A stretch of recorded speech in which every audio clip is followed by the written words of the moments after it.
ఆంధ్రప్రదేశ్తో కీలక భాగస్వామిగా ఉంటామని ప్రఖ్యాత ఐటీ దిగ్గజం గూగుల్ ప్రకటించింది. విశాఖపట్నంలో గూగుల్ కేంద్రాన్ని ఏర్పాటు చేయడంతో పాటు రాష్ట్రంలో ఏఐ సేవలు అందించేందుకు ప్రభుత్వంతో ఒప్పందం చేసుకుంది. వెలగపూడి సచివాలయంలో ముఖ్యమంత్రి చంద్రబాబు, మంత్రి నారా లోకేష్తో Google global network and infrastructure vice president Vikas Kole బృందం సమావేశమైంది. చంద్రబాబు, లోకేష్ సమక్షంలో ఒప్పందాలపై సంతకాలు చేశారు. పెట్టుబడులు ఏ స్థాయిలో పెట్టాలనుకుంటున్నారు, విశాఖ సహా రాష్ట్రంలోని ఇతర ప్రదేశాల్లో ఎక్కడెక్కడ తమ కేంద్రాలను ఏర్పాటు చేయాలనుకుంటున్నారో వికాస్ వెల్లడించారు. ఈ నెల 5వ తేదీన రాష్ట్ర ప్రభుత్వంతో గూగుల్ చేసుకున్న ఒప్పందం, ఆ తర్వాత విశాఖలో వికాస్ పర్యటన గురించి చర్చ జరిగింది. అమెరికా పర్యటనలో గూగుల్ను మంత్రి లోకేష్ సందర్శించడం, రాష్ట్రానికి ఏఐ సేవలు అందించాలంటూ ఆహ్వానించడం వంటి అంశాలు ప్రస్తావనకు వచ్చాయి. రాష్ట్రంలో తమ కార్యకలాపాలను విస్తరిస్తామని, త్వరలో వివరాలు వెల్లడిస్తామని వికాస్ వెల్లడించారు. మంత్రి లోకేష్, సీఎస్ నీరబ్ కుమార్ ప్రసాద్, ఐటీ పరిశ్రమల శాఖ కార్యదర్శి యువరాజ్తో జరిపిన సంప్రదింపుల తర్వాత రాష్ట్రంతో వ్యూహాత్మకంగా కలిసి ముందుకు వెళ్లాలన్న నిర్ణయానికి వచ్చినట్లు తెలిపారు. ప్రజలతో గౌరవంగా ఉండండి, వారు కూడా ప్రభుత్వంలో భాగస్వాములే. ప్రజలకు మన పనులు నచ్చేలా చేయాలి అని ముఖ్యమంత్రి చంద్రబాబు నాయుడు కలెక్టర్లను ఆదేశించారు. మానవత్వంతో ఆలోచించి పనిచేయాలని సూచించారు. కలెక్టర్ల సమర్థత వల్లే ప్రజలకు న్యాయం జరుగుతోందని తెలిపారు. ప్రభుత్వం మంచి పాలసీలు తీసుకువచ్చినా వాటిని మీరే అమలు చేయాలి. మనమంతా ప్రజలకు సేవకులుగా ఉందాం. పీపుల్ ఫస్ట్ అనేది మన నినాదం కావాలి అని సీఎం స్పష్టం చేశారు.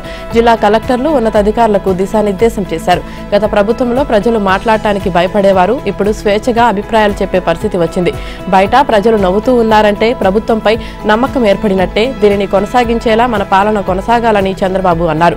విధ్వంసం తర్వాత జరిగే పునర్నిర్మాణానికి అందరూ కష్టపడి పనిచేయాల్సిన అవసరం ఉందన్నారు. గత ప్రభుత్వంలో అధికారులకు కూడా 1వ తేదీన జీతాలు వచ్చేవి కాదని, ఈ ప్రభుత్వం వచ్చాక జీతాలు, పెన్షన్లు మొదటి తేదీనే ఇస్తున్నామన్నారు. గత 5 ఏళ్లలో ఏపీ బ్రాండ్ను దెబ్బతీశారు. పక్క రాష్ట్రాలకు వెళ్తే ఏపీ గురించి అవహేళన చేసే పరిస్థితికి దిగజార్చారు.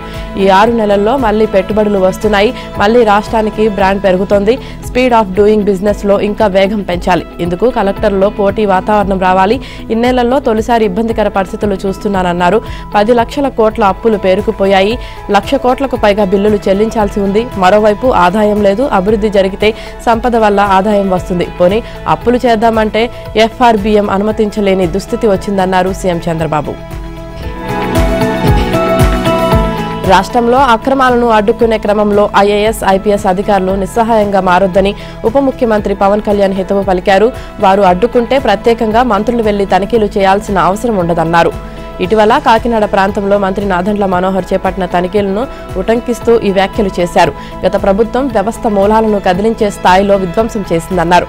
అందుకే విభేదాలు పక్కన పెట్టి ఎన్నికల్లో కూటమిగా పోటీ చేశామని, ప్రజలు తమ నుంచి చాలా ఆశిస్తున్నారని చెప్పారు. అయితే తాము ఎన్ని చెప్పినా అంతిమంగా క్షేత్రస్థాయిలో అమలు చేసే బాధ్యత అధికారులదే అన్నారు. గత వైసీపీ ప్రభుత్వం అధికారులను కూడా చాలా ఇబ్బంది పెట్టింది. చివరకు వారితో సినిమా టికెట్లు కూడా అమ్మించారు. అయినా ఇంతమంది ఐఏఎస్ సీనియర్ అధికారులు ఉండి ఒక్కరూ అభ్యంతరం చెప్పలేదు. అరాచకాలను అడ్డుకునే ప్రయత్నం చేయలేదు. ఇది చూసి మేము ఆశ్చర్యపోయాం. అందుకే అప్పట్లో రోడ్లపైకి రావాల్సి వచ్చిందన్నారు.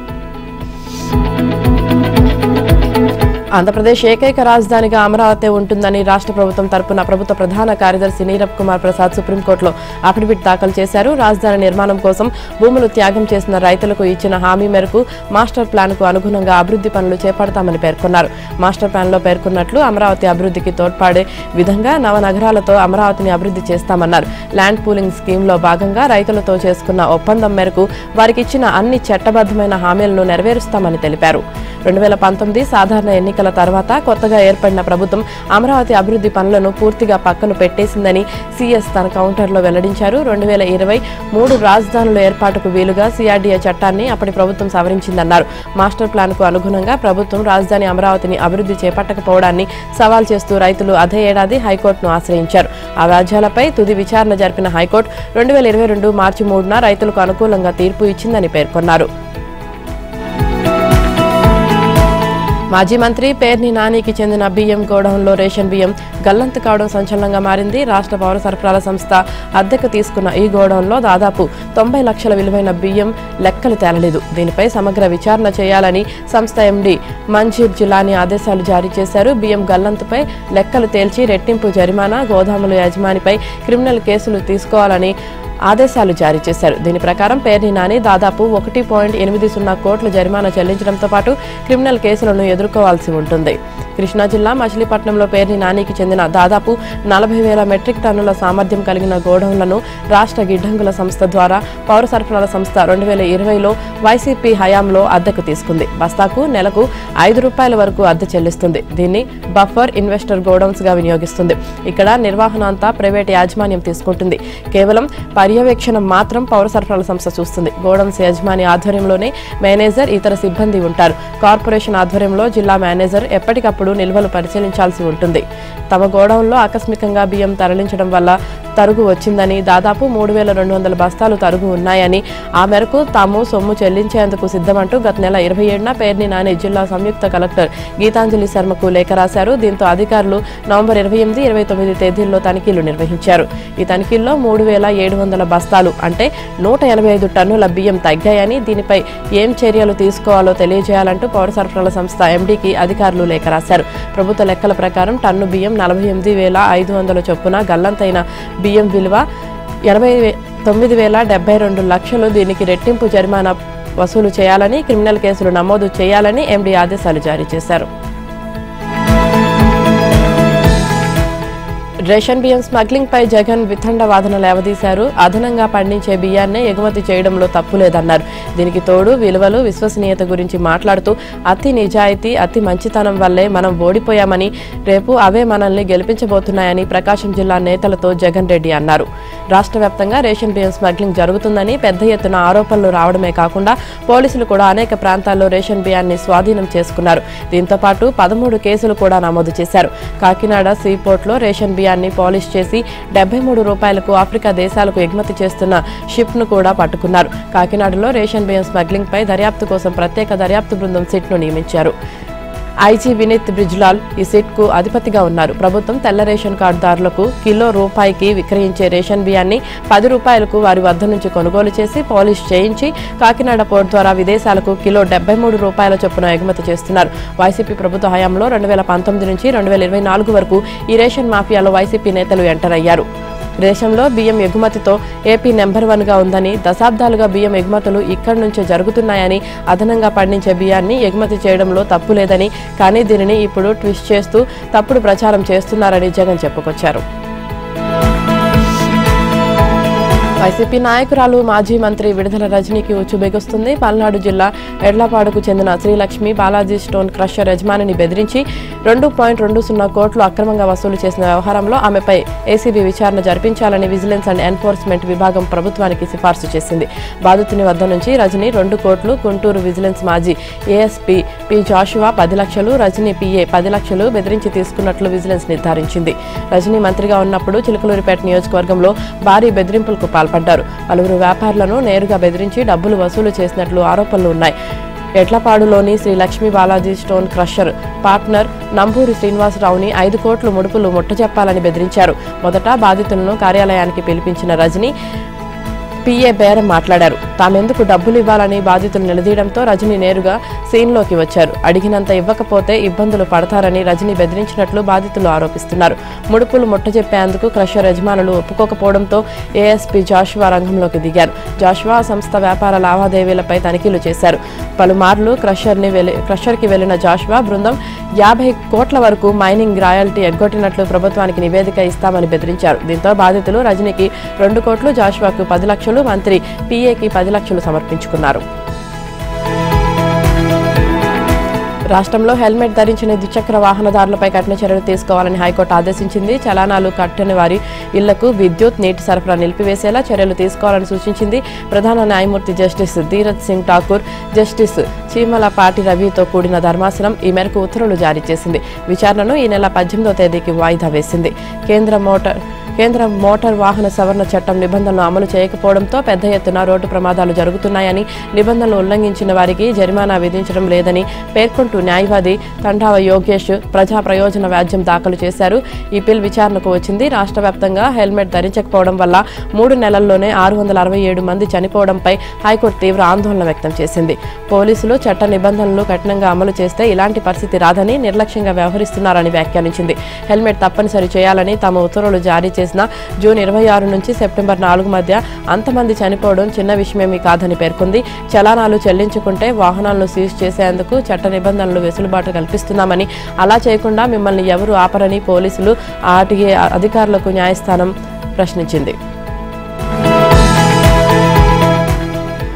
ఆంధ్రప్రదేశ్లో 10వ తరగతి ఇంటర్ పరీక్షల షెడ్యూల్ విడుదలైంది. ఈ పరీక్షలు మార్చి నెలలో నిర్వహించనున్నట్లు మానవ వనరుల అభివృద్ధి శాఖ మంత్రి నారా లోకేష్ ప్రకటించారు. మార్చి 1 నుంచి 20 వరకు ఇంటర్ పరీక్షలు, మార్చి 17 నుంచి 31 వరకు 10వ తరగతి పరీక్షలు జరుగుతాయని వివరించారు. ఈ పరీక్షల షెడ్యూల్ను మంత్రి లోకేష్ విడుదల చేశారు. 10th విద్యార్థులకు ప్రతిరోజు ఉదయం 9:30 నుంచి మధ్యాహ్నం 12:45 వరకు పరీక్షలు నిర్వహిస్తారు. ఈసారి రోజు విడిచి రోజు పరీక్షలు నిర్వహించే విధంగా షెడ్యూల్ రూపొందించారు. విద్యార్థులకు చదువుకునేందుకు సమయం లభించేలా కనీసం ఒక రోజు ఖాళీ వచ్చేలా తేదీలు ఖరారు చేశారు. కొన్ని నెలలుగా పెండింగ్లో ఉన్న రాష్ట్ర మంత్రివర్గ విస్తరణకు సంబంధించిన చర్చలు ఢిల్లీలో మళ్లీ ప్రారంభమయ్యాయి. ఉప ముఖ్యమంత్రి బట్టి విక్రమార్క రాహుల్ గాంధీతో ఇదే అంశంపై మాట్లాడినట్లుగా విశ్వసనీయ వర్గాలు తెలిపాయి. ఇవాళ జైపూర్ నుంచి ఢిల్లీ చేరుకున్న ముఖ్యమంత్రి రేవంత్ రెడ్డి కూడా మంత్రివర్గ విస్తరణపై కాంగ్రెస్ అగ్రనేతలతో చర్చలు జరిపే అవకాశాలున్నట్లు ఆ వర్గాలు పేర్కొన్నాయి. చర్చలు ఫలప్రదమైతే వారం 10 రోజుల్లో మంత్రివర్గ విస్తరణ జరిగే అవకాశాలు ఉన్నాయి. గత కొంతకాలంగా మంత్రివర్గ విస్తరణ పెండింగ్లో ఉందని, ఈ విషయంలో నిర్ణయం తీసుకోకపోతే తప్పుడు సంకేతాలు వెళ్తాయని రాహుల్కు బట్టి చెప్పినట్లు సమాచారం. రాష్ట్రంలో కులగణన సర్వే బాగా జరిగిందని, దీనివల్ల బీసీలు పార్టీకి సానుకూలంగా మారుతున్నారని, కులగణన వివరాల ఆధారంగా సంక్షేమ పథకాలు రూపొందించాల్సిన అవసరం ఉందని కూడా బట్టి తెలిపినట్లు సమాచారం. దీంతో రాష్ట్ర మంత్రివర్గంలో చోటు కోసం ఆశావాహులు ఢిల్లీకి రావడం మళ్లీ ప్రారంభమైంది. మేడారం సమ్మక్క సారలమ్మ జాతర అభివృద్ధిపై రేవంత్ రెడ్డి ప్రభుత్వం దృష్టి పెట్టింది. జాతరకు ముందు తాత్కాలిక సౌకర్యాలు కల్పించే ఆనవాయితీకి ఇక చెక్ పెట్టేసి భక్తుల కోసం శాశ్వత ప్రాతిపదికన సౌకర్యాలు కల్పించాలని సంకల్పించింది. ఇందుకు మంత్రి సీతక్క చొరవతో మేడారం అభివృద్ధి కోసం సర్కారు మాస్టర్ ప్లాన్ సిద్ధం చేస్తుంది. ఈ మేరకు 2026 మహాజాతరకు ముందే పనులను ప్రారంభించే అవకాశాలు ఉన్నాయి. 2 ఏళ్లకొకసారి 4 రోజుల పాటు జరిగే మహాజాతరకు 1.5 మంది భక్తులు వస్తారు. ఈ స్థాయిలో వచ్చే భక్తుల కోసం అక్కడ పెద్దగా సౌకర్యాలు లేవు. సమ్మక్క సారలమ్మ గద్దల పరిసరాలు ఇరుకుగా ఉన్నాయి. ప్రవేశ ద్వారాలు, బయటకు వెళ్లే మార్గాలు చిన్నగా ఉండటంతో భక్తజనం తీవ్ర ఇబ్బందులు పడుతున్నారు. తొక్కిసలాట జరిగిన సందర్భాలు కూడా ఉన్నాయి. ఈ సమస్యలను నివారించేందుకు గద్దెలు విస్తరించనున్నారు. మేడారం సమీపంలోని మార్గాల్లో ట్రాఫిక్ జామ్ సమస్యను అధిగమించేందుకు రహదారులను విస్తరించనున్నారు. ఇందులో భాగంగా పస్రా, మేడారం, తాడ్వాయి, మేడారం, కొండాయి, భూపాలపల్లిలోని కలిపే కాల్వాయిపల్లి, గొల్ల బుద్ధారం, బయక్కపేట రోడ్లను విస్తరించనున్నారు. జాతరకు 20 కిలోమీటర్ల దూరంలో పార్కింగ్ స్థలాలను ఏర్పాటు చేయనున్నారు. మేడారంలో అంతర్గత రోడ్లను వెడల్పు చేయనున్నారు. మేడారానికి మహాజాతరప్పుడే కాకుండా ఏడాది పొడుగునా భక్తులు వస్తుంటారు. భక్తులు తమ కుటుంబ సభ్యులు, బంధుమిత్రులతో వచ్చి మేడారంలో హాయిగా విడిది చేసుకునేందుకు శాశ్వత ప్రాతిపదికన కాటేజీలు నిర్మించనున్నారు. అయితే గతంలో కేటాయించిన నిధులతో మేడారంలో పూజారులు విశ్రాంతి భవన సముదాయం, మేడారం ఊరట్టం సీసీ రోడ్డు నిర్మాణ పనులు జరుగుతున్నాయి. మొత్తంగా 17,50,00,000తో రోడ్లు, 3,50,00,000తో గెస్ట్ హౌస్ పనులు చేస్తున్నారు. కాగా మేడారంలో 2 ఏళ్లకొకసారి జరిగేది మహాజాతర అయితే ఏటా జరిగేది మినీ జాతర. వచ్చే ఏడాది ఫిబ్రవరి 12 నుంచి 15 వరకు మినీ జాతర జరగనుంది. ఈ జాతరకు ఏర్పాట్ల కోసం ప్రభుత్వం 3.86 కోట్లు కేటాయించింది.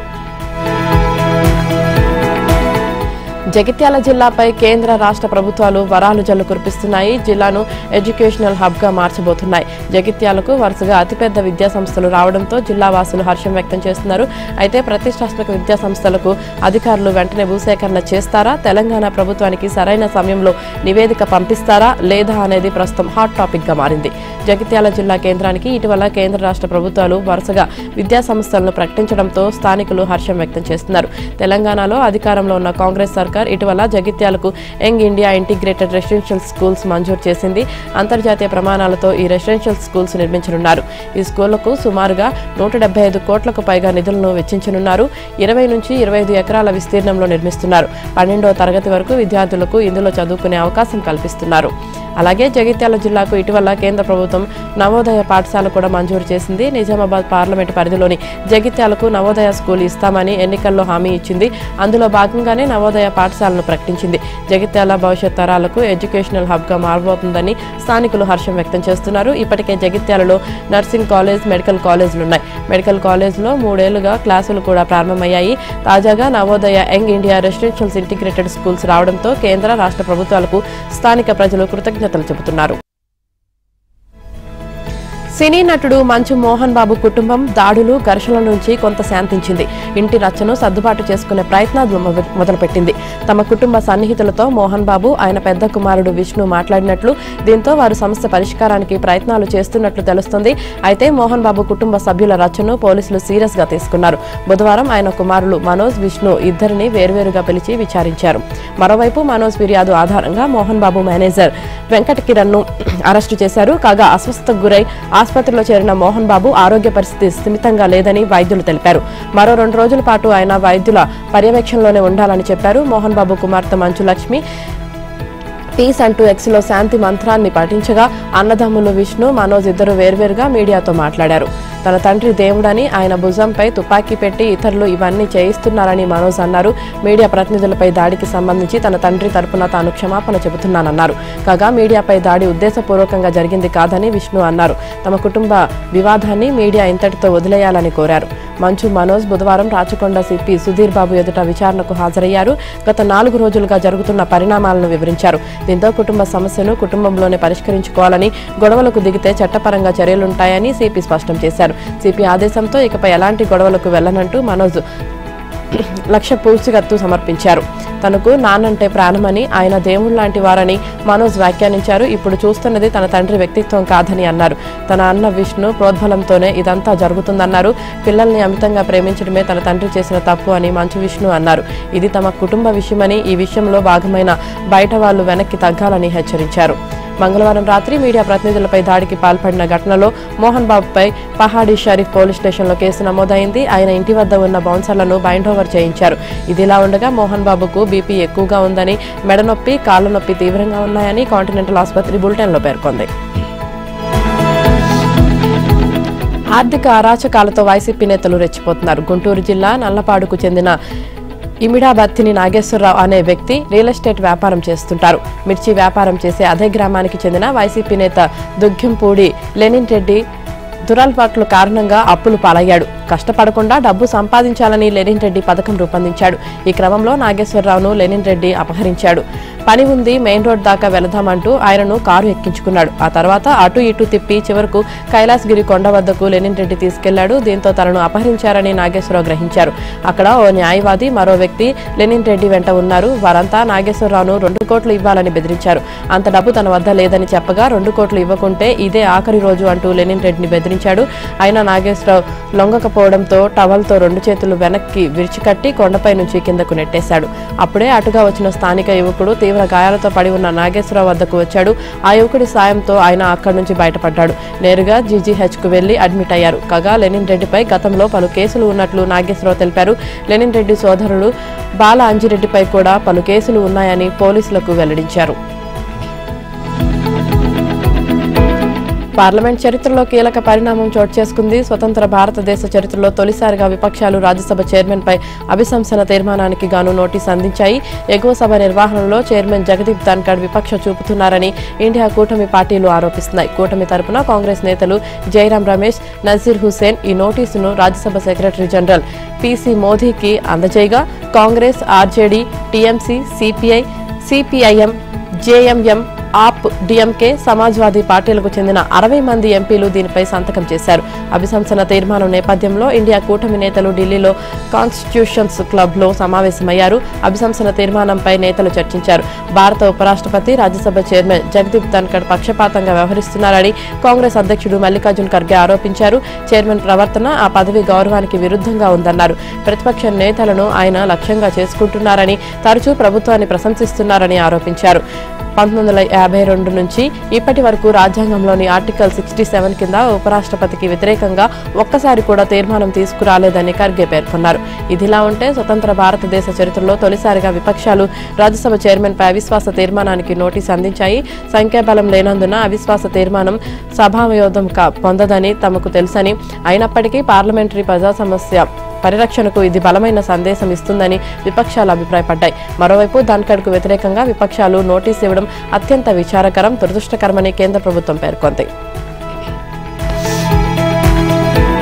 సామాజిక మాధ్యమాల్లో మహిళలను వేధించి అప్రతిష్ట పాలు చేసే వారిపై చట్ట ప్రకారం చర్యలు తీసుకోవచ్చని కేంద్రం స్పష్టం చేసింది. సామాజిక మాధ్యమాలను దుర్వినియోగం చేస్తూ ఇతరులను దూషించడం సహా సైబర్ నేరాలకు పాల్పడే వారిపై చట్ట ప్రకారం చర్యలు తీసుకోవచ్చని కేంద్రం పార్లమెంట్లో వెల్లడించింది. ఈ క్రమంలో భారతీయ న్యాయ సంహిత 2023 చట్టం సెక్షన్ 78 ప్రకారం మహిళలను వేధించే వారిపై అప్రతిష్ట పాలు చేసే వారిపై కూడా చర్యలు తీసుకోవచ్చు. ఇలాంటి కేసుల విషయంలో సంబంధిత చట్టంలోని సెక్షన్ ప్రకారం ఆయా రాష్ట్ర ప్రభుత్వాలు కూడా చర్యలకు ఉపక్రమించవచ్చు. మహిళలు, పిల్లలపై సైబర్ నేరాలు అరికట్టేందుకు కేంద్ర హోంశాఖ కూడా ప్రస్తుతం సైబర్ క్రైమ్ ప్రిస్క్రిప్షన్ ఎగ్జనైజ్డ్ ఉమెన్ అండ్ చైల్డ్ చిల్డ్రన్ పథకాన్ని అమలు చేస్తుంది. దీని ప్రకారం వ్యక్తులు డేటా, వ్యక్తిగత స్వేచ్ఛ హక్కులను కాపాడేందుకు digital personal data protection activist 2023 కూడా అమల్లో ఉంది. టీడీపీ ఎంపీ బైరెడ్డి శబరి అడిగిన ప్రశ్నకు సమాధానంగా పార్లమెంట్లో కేంద్ర సమాచార ప్రసార మంత్రిత్వ శాఖ ఈ వివరాలను వెల్లడించింది. అయితే గత కొన్ని సంవత్సరాలుగా సైబర్ సెక్యూరిటీ, ఆన్లైన్ మోసాల వంటి కార్యక్రమాలు డిజిటల్ ఇండియాలో ప్రధానంగా అడ్డంకులుగా మారాయి. ఇలాంటి పరిస్థితుల్లో కేంద్రం కొత్త ఐటీ రూల్స్ ను ప్రవేశపెట్టింది. దీంతో సోషల్ మీడియా జవాబుదారీతనం ద్వారా డిజిటల్ ఇండియాలో సమస్యలు పరిష్కరించబడతాయి. ఈ క్రమంలో ఆన్లైన్ ట్రోలింగ్, ఆన్లైన్ మోసాలపై చర్యలు తీసుకోవచ్చు. ఈ చట్టం ద్వారా సామాజిక, డిజిటల్ ప్లాట్ఫామ్లను మరింత సురక్షితంగా వినియోగించుకోవచ్చు. రాంగ్ రూట్లో వచ్చిన కారు సీఎం కాన్వాయ్ను ఢీకొట్టింది. దీంతో ఆ కారుతో పాటు సీఎం కాన్వాయ్లోని 2 వాహనాలు దెబ్బతిన్నాయి. 3 పోలీసులతో సహా 5 గాయపడ్డారు. సీఎం వెంటనే స్పందించి వారిని ఆసుపత్రికి తరలించారు. రాజస్థాన్ రాజధాని జైపూర్లో ఈ సంఘటన జరిగింది. బుధవారం మధ్యాహ్నం 3 గంటలకు ఉపరాష్ట్రపతి జగదీప్ ధన్ఖడ్తో కలిసి నైపుణ్యాభివృద్ధి కేంద్రాన్ని ప్రారంభించేందుకు సీఎం భజన్లాల్ శర్మ తన కాన్వాయ్లో బయలుదేరారు. అక్షయ్ పాత్ర కూడలి వద్ద రాంగ్ సైడ్ నుంచి వచ్చిన టాక్సీ కారు సీఎంను కాన్వాయ్ను తొలి 2 వాహనాలను ఢీకొట్టింది. ఈ ఆకస్మిక ఘటనతో కాన్వాయ్లోని ఇతర వాహనాలకు బ్రేకులు వేయడంతో మరో వాహనం డివైడర్ పైకి దూసుకెళ్లింది. ఈ ప్రమాదంలో 3 పోలీసులతో పాటు టాక్సీ కార్ డ్రైవర్, మరో వ్యక్తి గాయపడ్డారు. మరోవైపు ఈ సంఘటన జరిగిన వెంటనే సీఎం భజన్లాల్ శర్మ కారు నుంచి కిందకు దిగారు. గాయపడిన వారిని ఆసుపత్రికి తరలించారు. తీవ్రంగా గాయపడిన సురేంద్ర సింగ్ పరిస్థితి విషమంగా ఉందని ఆరోగ్య అధికారి తెలిపారు. తలకు గాయమైన అతడు వెంటిలేటర్పై ఉన్నట్లు చెప్పారు. సీఎం భజన్లాల్ శర్మ కాన్వాయ్ ప్రమాదానికి సంబంధించిన వీడియో ఇప్పుడు నెట్టింట వైరల్ అవుతోంది. ప్రత్యేక రాష్ట్రం డిమాండ్ కోసం ఆందోళనకారులు రైలు దిగ్బంధం చేపట్టారు. రైల్వే స్టేషన్ వద్ద రైలు పట్టాలపై నిరసన తెలిపారు. దీంతో పలు రైళ్లు రద్దు కాగా మరికొన్ని దారి మళ్లాయి. ఈ నేపథ్యంలో ప్రయాణికులు తీవ్ర ఇబ్బందులు ఎదుర్కొన్నారు. బస్సులు, పలు వాహనాల్లో వారిని గమ్యస్థానాలకు చేర్చారు. అస్సాంలోని కూచ్ బెహర్ జిల్లాలో ఈ సంఘటన జరిగింది.